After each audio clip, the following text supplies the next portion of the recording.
Mambo usiyojua kuhusu simu za mkopo. Katika zama za teknolojia ya kisasa, simu janja zimekuwa sehemu muhimu katika maisha yetu ya kila siku. Zinatumika katika mawasiliano, biashara, elimu, huduma za kifedha na hata burudani. Kutokana na gharama za baadhi ya simu kuwa kubwa, huduma za simu za mkopo zimeibuka kama suluhu kwa watu wengi wanaotaka kumiliki simu bila kulipa fedha yoyote kwa wakati mmoja. Hata hivyo, licha ya umaarufu wake, watu wengi hawajui mambo muhimu yanayohusiana na mfumo huu. Wengine huingia kwenye mikataba bila kuelewa masharti yake, jambo ambalo husababisha changamoto za kifedha. Haya ni mambo 20 muhimu ambayo unapaswa kuyafahamu kabla ya kuchukua simu ya mkopo. 1. Bei ya mwisho huwa kubwa kuliko bei ya dukani. Mara nyingi jumla ya malipo ya simu ya mkopo huwa ni kubwa zaidi kuliko bei ya simu hiyo ikiwa ingenunuliwa kwa pesa taslimu. 2. Simu inaweza kufungwa ukichelewa malipo. Baadhi ya kampuni zina uwezo wa kuzuia matumizi ya simu endapo mteja atachelewa kufanya malipo yasiyokubaliwa. 3. Taarifa zako binafsi huhifadhiwa. Unapochukua simu kwa mkopo, taarifa zako zote za utambulisho wa mawasiliano huingizwa kwenye mifumo ya kampuni husika. 4. Masharti ya mikataba ni muhimu sana. Kila mkataba una sheria zake. Kutokusoma masharti kunaweza kukufanya ukubali mambo ambayo hukuyatarajia. 5. Gharama nyingine huenda zisiwekwe wazi. Mbali na bei ya simu, kunaweza kuwepo na ada za huduma, usajili wa gharama nyingine za ziada. 6. Historia ya malipo huweza kukujengea sifa. Ukilipa kwa wakati, unaweza kuonekana kuwa mteja wa kuaminika kwa huduma nyingine za kifedha. 7. Simu inaweza kubaki mali ya kampuni kwa muda. Katika baadhi ya mikataba, umiliki kamili wa simu hupatikana baada ya kukamilisha malipo yote. 8. Wizi au uharibifu hauondoi deni. Hata simu ikiibiwa au kuharibika, mara nyingi mkataba wa malipo huendelea isipokuwa masharti yaseme vinginevyo. 9. Nidhamu ya kifedha inahitajika. Malipo ya kila siku au kila mwezi yanahitaji mipango mizuri ya matumizi ya kifedha. 10. Sio kila ofa ni nzuri kwako. Ni muhimu kuchagua ofa inayolingana na uwezo wako wa kifedha badala ya kuvutiwa na matangazo. 11. Malipo madogo yanaweza kukudanganya. Kiasi kidogo cha kila siku kinaweza kuonekana ni rahisi, lakini ukijumlisha kwa kipindi chote unaweza kushangaa kiasi ulicholipa.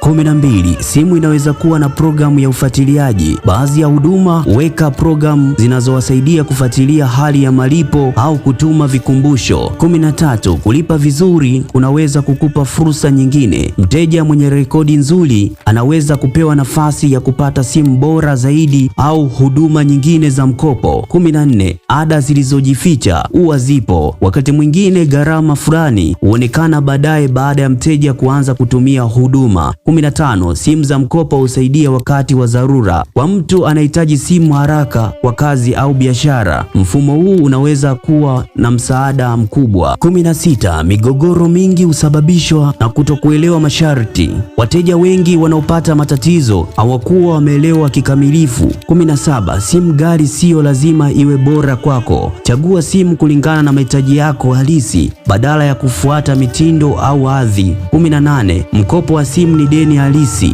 Ingawa unaweza kuonekana mdogo, bado ni deni linalohitaji uwajibikaji sawa na mikopo mingine. 19. Mikopo mingi inaweza kuleta shinikizo. Kuwa na madeni mengi kwa wakati mmoja kunaweza kuathiri uwezo wako wa kusimamia fedha zako. 20. Elimu ya kifedha ni muhimu kuliko simu yenyewe. Maarifa ya kupanga matumizi, kuweka akiba na kusimamia madeni yana thamani kubwa zaidi kuliko kumiliki simu ya gharama kubwa. Faida za simu za mkopo: huwezesha watu kumiliki simu bila kuwa na fedha zote kwa wakati mmoja. Husaidia biashara ndogo ndogo kuendelea kufanya kazi. Upanua upatikanaji wa teknolojia kwa watu wengi. Huweza kujenga historia nzuri ya malipo kwa baadhi ya watumiaji. Hasara za simu za mikopo: gharama ya mwisho inaweza kuwa kubwa. Kuchelewa kulipa kunaweza kusababisha usumbufu wa matumizi. Inaweza kuongeza mzigo wa kifedha ikiwa huna mpango mzuri. Watu wengine hujikuta wakinunua simu zisizoendana na uwezo wao. Hitimisho: simu za mkopo zinaleta matumizi makubwa katika upatikanaji wa teknolojia, lakini lakini zinahitaji uelewa na uwajibikaji. Kabla ya kununua simu kwa mkopo, hakikisha umeelewa masharti yote, umehesabu gharama halisi utakazolipa na umethamini uwezo wako wa kifedha. Kumbuka, simu nzuri inaweza kuhatarisha maisha yako, lakini maamuzi mazuri ya kifedha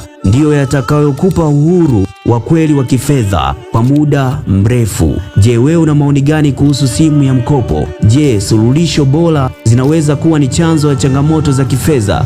Tuandikie maoni yako katika comment section. Bila kusahau, mara zote tunajitahidi kuwa bora zaidi ya jana. Asante na muwe na siku njema. Ni mimi Daudi Michael Mwaluko nilikuandalia makala haya.